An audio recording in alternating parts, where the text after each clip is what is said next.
ज़राए वज़ारत ख़ज़ाना का बताना है कि IMF के साथ मुआहिदा जल्द तय पा जाएगा। मुआहिदे की सूरत में पाकिस्तान को 1 अरब 20 करोड़ डॉलर मिलेंगे। पाकिस्तान को छठे और सातवें जायज़ा की 2 इक़सात मिलेंगी।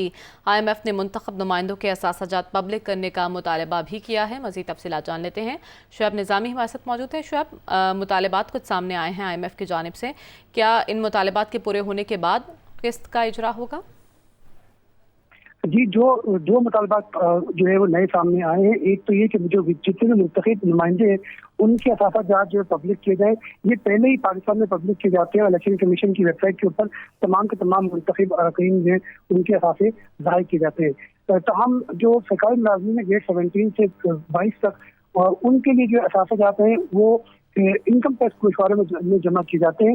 उनको पब्लिक करने का मुतालबा किया जा रहा है, और इसके बाद जो है पाकिस्तान इसके ऊपर गौर कर रहा है। जैसे ये मुतालबात पाकिस्तान मानता है तो NEFT फाइन हो जाएगा और पाकिस्तान ये IMF के हवाले कर देगा। IMF इसका जायजा लेकर अपने एग्जीक्यूटिव बोर्ड को भेजेगा, जिसके बाद इस बात के वसी इम्कान है कि पाकिस्तान के लिए छठी और सातवीं जो किस्त है तकरीबन $1.2 बिलियन की वो जारी हो जाएगी। तो एक अहम डेवलपमेंट पाकिस्तान IMF के दरमियान जो है वो देखने में नजर आ रही है। बहुत शुक्रिया शुएब, आपने अपडेट किया।